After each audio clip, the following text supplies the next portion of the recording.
रिजवान अंसारी उर्फ रिजवान क्रांतिकारी ने टाइगर जयराम महतो के साथ आखिर गद्दारी क्यों की। जेएमएम यानी कि झारखंड मुक्ति मोर्चा हेमंत सोरेन की पार्टी से आखिर क्या डील हुई, ये पहली बार कैमरे पर खुलासा हो गया। जयराम से गद्दारी करने का कारण और जेएमएम में जाने का कारण और आखिर डील क्या हुई, इसका पहली बार कैमरे पर जो खुलासा हुआ है वही हम आपको बताने आए हैं। नमस्कार, मैं प्रिंस कुमार सिंह और आप देख रहे हैं पॉजिटिव प्रिंस। अगर अभी तक आपने चैनल को सब्सक्राइब नहीं किया है तो खबरों से अपडेट रहने के लिए कृपया चैनल को सब्सक्राइब कर लीजिए, और जो लोग ऑलरेडी कर चुके हैं उन तमाम लोग को हृदय धन्यवाद। अब वापस आते हैं अपनी खबर पर, और रिजवान अंसारी उर्फ रिजवान क्रांतिकारी ने टाइगर जयराम महतो पर, हेमंत सोरेन पर बड़े बड़े राज खोल दिए हैं। और आप जरा ये बयान सुनिए। देखो, सबसे पहले तो किसी के पसंद और नापसंद से ये संसार नहीं चलता है। किसी के पसंद और नापसंद से चीज़ें नहीं चलती है। चीज़ों के लिए एक अपनी परिचय होता है, अपना एक टारगेट होता है और अपना एक अनुभव होता है। दूसरी बात, आपने कहा कि क्रांतिकारी, तो मैं आज भी क्रांतिकारी विचारधारा को लेकर चलता हूं। आपको पता होना चाहिए कि झारखंड मुक्ति मोर्चा आंदोलन के प्रतीक है।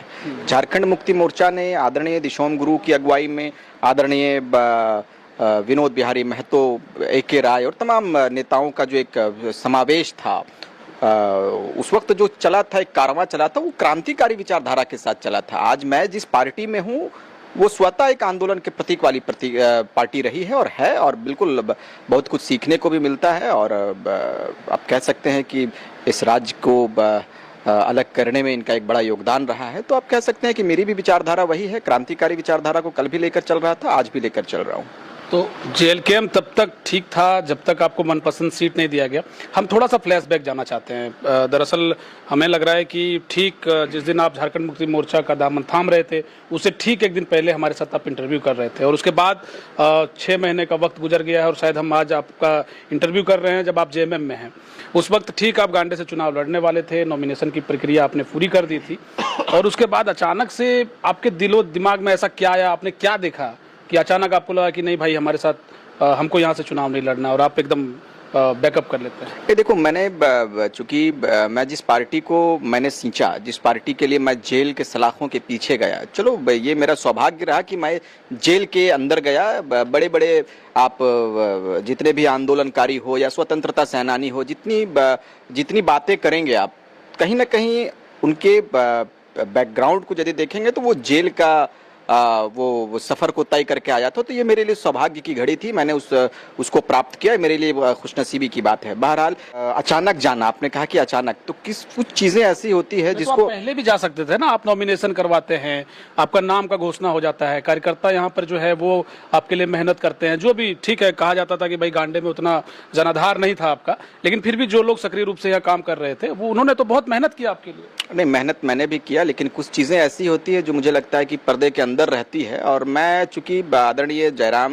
भाई को मैंने कहा था, बहुत सारी चीज़ों पर मेरी बात बनी थी, लेकिन अंतिम समय में जब आपने कहा कि नामांकन आपका पूरा हो चुका था, नामांकन पत्र भी जो भी था उसका प्रक्रिया मुझे प्राप्त हो चुका था, तो सही बात है। लेकिन कुछ चीज़ें कुछ होती है जो मुझे लगता है कि मैं ऑन कैमरा और चीज़ें पर्दे में रहनी चाहिए। वो भी हमारे साथी रहे हैं, हमारे संघर्ष के साथी रहे हैं, आज विधायक बन गए, मुबारक हो। तो चीज़ें कुछ ऐसी होती है जो मुझे लगता है कि मैं आवाम के बीच में, जनता के बीच में नहीं रख सकता। हालात ऐसा बना, और फिर मैंने जब मंथन किया, कुछ समय का मुझे जो वक्त मिला था, उस वक्त में मैंने जब मंथन किया तो मुझे लगा कि उस जगह से जाकर मैं राज्य के लिए बेहतर कुछ कर सकता हूं। तो जाहिर सी बात है कि मैं उस ट्रैक को चुनूंगा ही। अभी जेएलकेएम के जो आपके साथी हैं वो कहते हैं कि अगर रिजवान क्रांतिकारी जी को अगर गांडे से अनाउंसमेंट नहीं होता टिकट को लेकर तो इतने करीब नहीं होते, क्योंकि आपका तस्वीर जो है लगातार दिखता है। आप सीएम हेमंत सोरेन के करीब दिखते हैं, आप बेरमो जाते हैं तो अनूप सिंह के साथ दिखते हैं, कल्पना सोरेन, चूंकि हम लोग इंटरव्यू कर रहे हैं गांडे विधानसभा में ही, अभी आप मैडम के साथ दिख रहे थे। तो ये जो ओहदा आपको मिला वो इसलिए मिला क्योंकि आपका नाम गांडे विधानसभा से आपकी पार्टी ने आपको घोषित किया, इस वजह से ये आपको मिल रहा है? नहीं, देखो, रिजवान का जो परिचय था, क्रेडिट तो आप देंगे ना पार्टी? मैं उस जगह पे आ रहा हूँ। रिजवान क्रांतिकारी का जो परिचय था वो गांडे आकर मेरा परिचय स्थापित नहीं हुआ साहब। ये जो लोग धारणा लेकर चलते हैं, ये जो सोच लेकर चलते हैं कि रिजवान क्रांतिकारी का नामांकन, इसलिए ये सवाल को इसलिए थोड़ा सा हम करेक्ट करेंगे क्योंकि कल्पना सोरेन यहाँ से गांडे से चुनाव लड़ रही थी और इस वजह से उनको लगा कि जो जिस कम्युनिटी से आप आते हैं उसका एक भारी नुकसान हो सकता है, इस वजह से वो नुकसान ना हो इसलिए ये ओहदा आपको मिला। नहीं, ऐसी बात नहीं है। ये उन लोगों का सोच हो सकता है, हमारे विरोधियों का सोच हो सकता है, जो विरोध के कगार पर हैं, विरोध कर रहे हैं, उनकी सोच हो सकती है। लेकिन मेरा जो अपना मानना है, रिजवान क्रांतिकारी का जो परिचय था वो शुरुआती दौर से ही रहा है। गांडे में तो मैं अंतिम समय 15 दिन चुनाव के 15 दिन पहले 20 दिन पहले मैं आया हूं, तो मुझे लगता है कि ये मैटर नहीं हो सकता है, ये मुद्दा नहीं हो सकता है, ये लोगों का अपना कहना हो सकता है, लोगों की सोच हो सकती है। लेकिन रिजवान क्रांतिकारी का परिचय 2.5 वर्ष पहले से था, 2.5 वर्ष बाद भी रहा और आज भी रिजवान क्रांतिकारी का परिचय प्रदेश में है।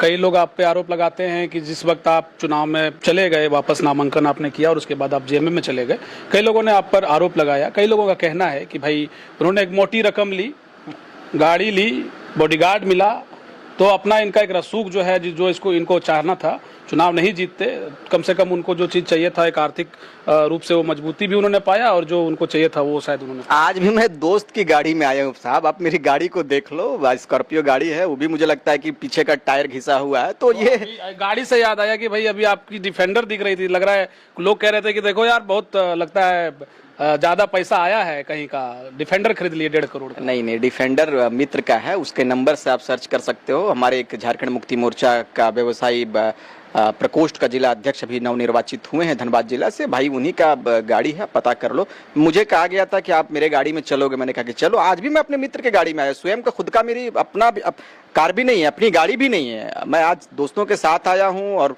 हमेशा दोस्तों की गाड़ी में चलता हूं। वो जो लोगों का एक जो वातावरण क्रिएट करने का जो एक टीम चला, एक टोली जो चला, रिजवान को कैसे बदनाम किया जाए, रिजवान को कैसे, रिजवान के पूरे आप कह सकते हैं कि राजनीतिक पृष्ठभूमि को कैसे खराब किया जाए, उनके राजनीतिक करियर को कैसे खराब किया जाए। तो मैंने एक बार कहा कि भाई आप तैयारी करते रहो, लेकिन हमने कहा कि जाके राकेश सैया मार सके ना कोई। मैं उन पर विश्वास करता हूं, उनके बताए हुए तरीके पर चलता हूं और अपनी ईमानदारी के साथ चलता हूं। आज झारखंड मुक्ति मोर्चा में हूं, बिल्कुल ईमानदारी के साथ में हूं।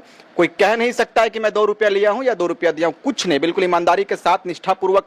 मैं उसमें भी था, जेएलके में भी मैं कार्य कर रहा था, इसमें भी मैं एक सिपाही के रूप में कार्य कर रहा हूं और आगे जो दिशा निर्देश आदरणीय मुख्यमंत्री महोदय का, आदरणीय पार्टी के पदाधिकारियों का होगा, मैं पालन करने का काम करूंगा। राजनीति कभी कभी शर्तों पर चलती है। जिस वक्त आप गए और अब जब आप अपने आप को देख रहे हैं, क्या रिजवान क्रांतिकारी बस पार्टी का कार्यकर्ता रहेंगे? वो रिजवान क्रांतिकारी जो विधायक बनने को लेकर निकले थे, वो रिजवान क्रांतिकारी जिनकी अपनी एक पहचान बनी थी, वो रिजवान क्रांतिकारी जो सरकार बनाने निकले थे, क्या अब सरकार के लिए या किसी पार्टी के लिए महज एक कह सकते हैं कि कार्यकर्ता? ठीक है, किसी की अवहेलना नहीं होती है, लेकिन आपने अपना ओहदा जहां आप थे वहां बहुत बड़ी थी, यहाँ आए हैं, आपका ओहदा कहीं छोटा तो नहीं हो गया सर? नहीं, आज आपने खुद कहा कि मैं सीएम के साथ में, आप देखते हैं, ठीक बात है, लेकिन आप दिखते हैं, लेकिन फिर भी एक आप तो विधायक बनने निकले, तो झारखंड मुक्ति मोर्चा पर लग रहा है कि भैया आने वाले समय में विधानसभा का चुनाव भी लड़ सकते हैं। बिल्कुल लड़ेंगे, पार्टी निर्णय लेगी। पार्टी का एक सच्चा सिपाही होने के नाते पार्टी कार्य देखती है। मैं जिस रूप में कार्य कर रहा था, सरकार बनाने की आपने बात की, सरकार तो मैं बनाया ही हूं भाई। हमने जब झारखंड मुक्ति मोर्चा का दामन थामा, उस वक्त मुझे 5 विधानसभा 6 विधानसभा का दायित्व दिया गया। मैं उस जगह पर गया, मैं कैंपेनिंग किया और जहां जहां मैंने कैंपेन किया, सिर्फ डुमरी को छोड़कर मैं उसको सफल किया हूं, उसमें सफलता हासिल हुई है। तो ये पार्टी के आला कमान शर्त जो है, ठीक जेएमएम में जाने से पहले क्या रिजवान क्रांतिकारी ने भी कोई शर्त रखा था कि भाई आने वाले, ठीक है हम इस बार आपके लिए मदद कर रहे हैं, अगली बार जो है फलाना सीट हमें चाहिए? नहीं, क्योंकि सीट की वजह से ही आपने पार्टी छोड़ी। नहीं, सीट गांडे, अगर आपको टुंडी सीट दिया जाता तो जाहिर सी बात है, जैसा लोग बताते हैं या आप खुद शायद मानते होंगे कि शायद आप उसी पार्टी में रहते। नहीं, देखो, गांडे विधानसभा और टुंडी विधानसभा, इसमें बहुत फर्क है। चूंकि गृह क्षेत्र हमारा रहा है टुंडी विधानसभा, अभी मैं टुंडी विधानसभा से हूं, तो वहां का वातावरण और गांडे विधानसभा का वातावरण में आसमान जमीन का फर्क होता।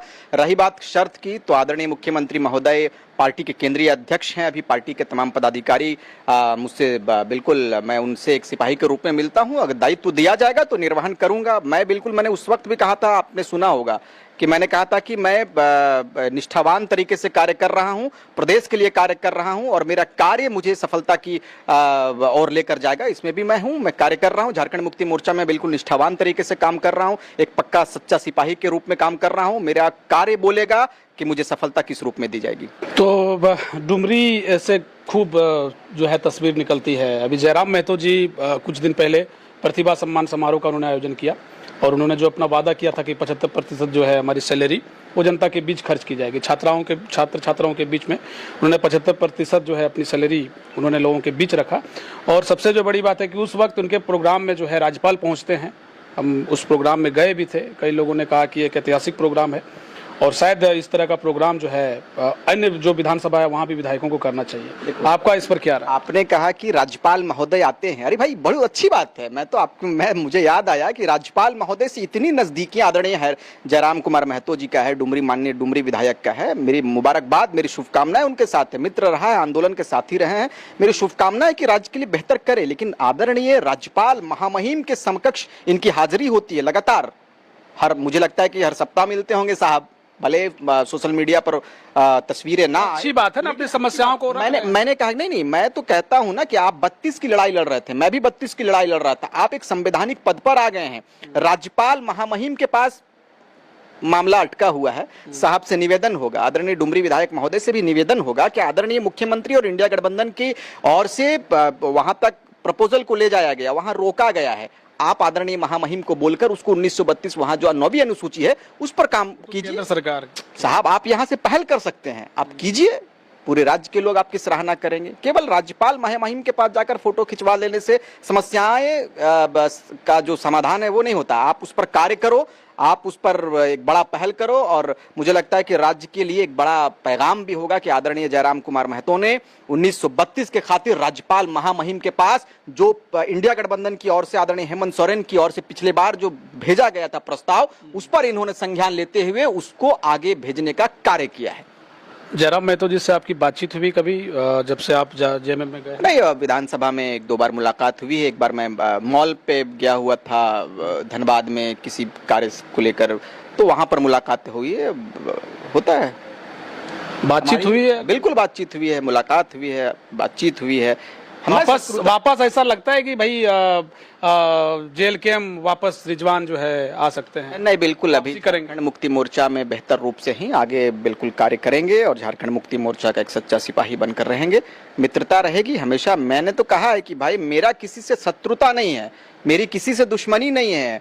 मैंने कहा है कि मतभेद हो सकता है, मनभेद नहीं हो सकता। आज ही आप देख लो, आज हेमंत सोरेन जी से दिल्ली में पक्ष विपक्ष सारे नेता पहुंच रहे हैं और आदरणीय दिशोम गुरु जी का हालचाल जान रहे हैं। इससे दिल्ली गए थे आप?